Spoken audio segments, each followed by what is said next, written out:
Get ready for the recap. The Quality Tigers are your returning champions following a dramatic final Jeopardy round in yesterday's game, facing off against Snake Juice, No Pulp, and Quizzy McGuire, who have caused serious buzz across the nation. We break down every move, every clue, and the incredible tension of this season finale.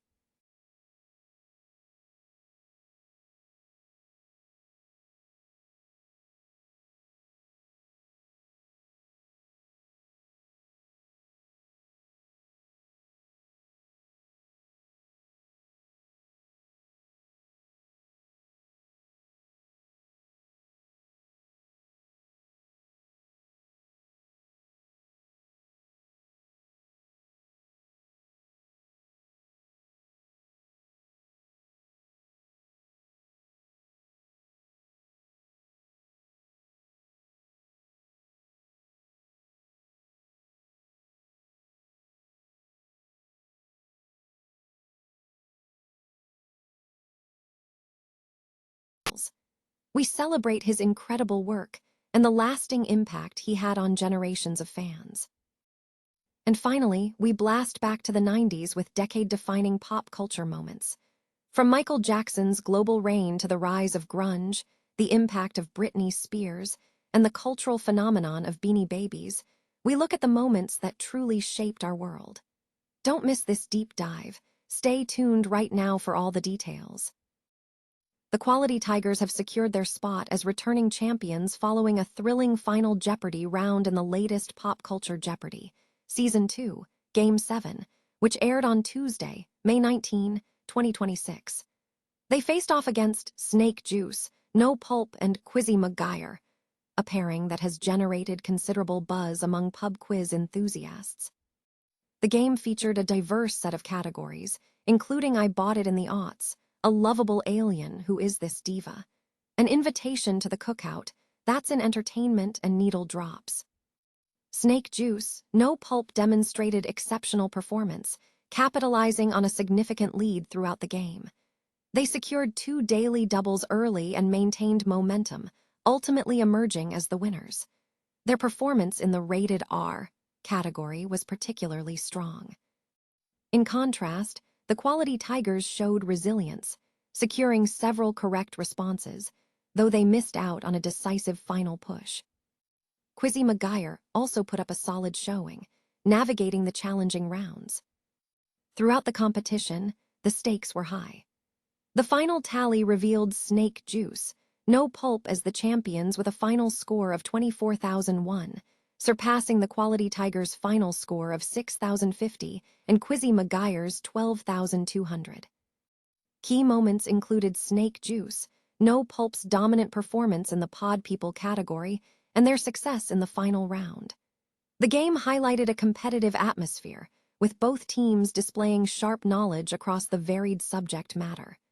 The tension built to a fever pitch as the final scores were tallied, setting the stage for the next showdown. Hillsboro is set to become the epicenter of pop culture for a weekend, as the inaugural Westside Comic Con takes over the Wingspan event and conference center on May 23rd and 24th.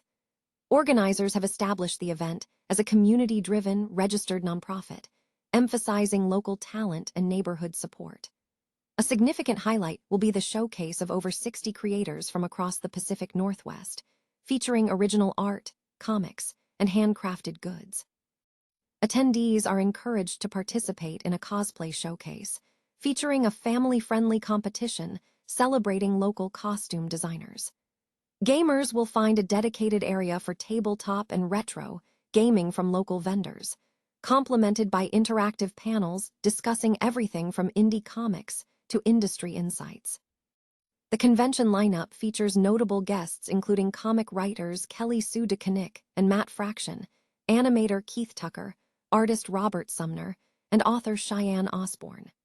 To boost local commerce, the event is launching the Hero Pass initiative, offering attendees discounts at participating local museums, coffee shops, and distilleries throughout Washington County during May. Furthermore, the Westside Comic Con is partnering with Make-A-Wish Oregon, with 25% of event profits dedicated to matching funds for children with critical illnesses. Convention director Laura Hoover stated the goal was to focus on the community's heart, showcasing local talent while giving back to the neighborhood. Weekend passes start at $25. More information and badge purchases are available at Westside Comic Con. com/events/2026 West's Comic Con. Legendary voice actor Tom Kane, known for his iconic roles as Yoda in Star Wars, The Clone Wars, and Professor Utonium in the Powerpuff Girls, has died at the age of 64. Kane passed away on Monday at a hospital in Kansas City following complications from a stroke he suffered in 2020, according to his agent, Zachary Maginnis. Maginnis issued a statement to Entertainment Weekly, honoring Kane as a figure whose work profoundly shaped the imaginations of millions globally. He praised Kane for bringing wisdom, strength, humor, and heart to every character he portrayed, highlighting his role as a devoted husband and father to a family of 9 children. Kane's extensive career spanned numerous animated series. In Star Wars, he provided the voices for characters including Yoda, Admiral Akbar, Boba Fett, and Qui-Gon Jinn.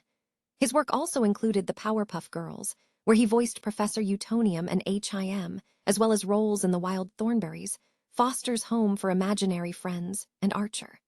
Furthermore, Kane lent his voice to the Walt Disney World monorail system starting in 2012. The stroke suffered in November 2020 significantly impacted his ability to use his signature voice, as noted by his daughter on social media. Before the stroke, Kane expressed his affection for his roles, stating that Yoda was his favorite character due to his Star Wars fandom, while Professor Utonium was a natural fit because he resembled a dorky father figure. Kane was also celebrating his marriage in August, sharing photos with his wife, Cindy Roberts.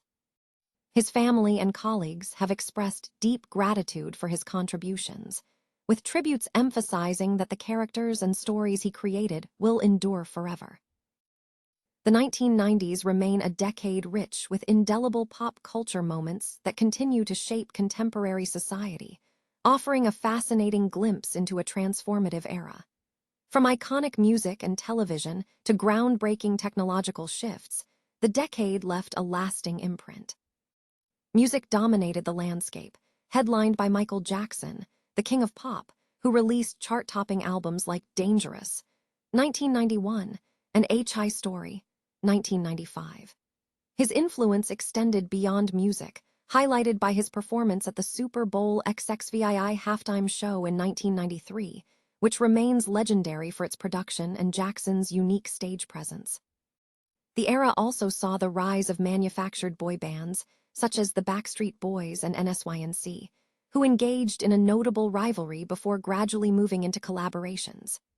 Meanwhile, the grunge movement, spearheaded by bands like Nirvana, Soundgarden, and Pearl Jam, introduced a countercultural aesthetic focused on grit and struggle, profoundly influencing fashion and music globally. Television saw the premiere of Friends in 1994 on NBC, which captivated audiences with its relatable characters and strong writing, establishing a legacy that continues to resonate decades later. The show's impact was underscored by its massive viewership numbers in various markets. In cinema, James Cameron's Titanic, released in 1997, became a monumental success, grossing over $1 billion and setting a box office record. The film, starring Leonardo DiCaprio and Kate Winslet, remains a benchmark in epic romance. The digital age began to take shape in the mid-90s with the rise of e-commerce. Jeff Bezos founded Amazon in 1994 as an online bookstore, and Pierre Omidyar launched eBay in 1995, both fundamentally altering the landscape of retail and commerce by prioritizing online flexibility. Pop culture also saw the explosion of franchises. Walt Disney Animation Studios dominated the animated musical genre with the Disney Renaissance, producing critically acclaimed and commercially successful films like Beauty and the Beast and The Lion King.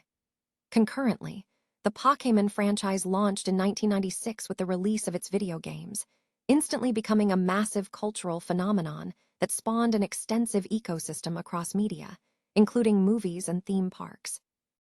fashion and dance crazes were equally dynamic. Britney Spears' debut single, Baby One More Time, in 1998, served as a significant cultural reset for the music industry, introducing a new wave of teen pop.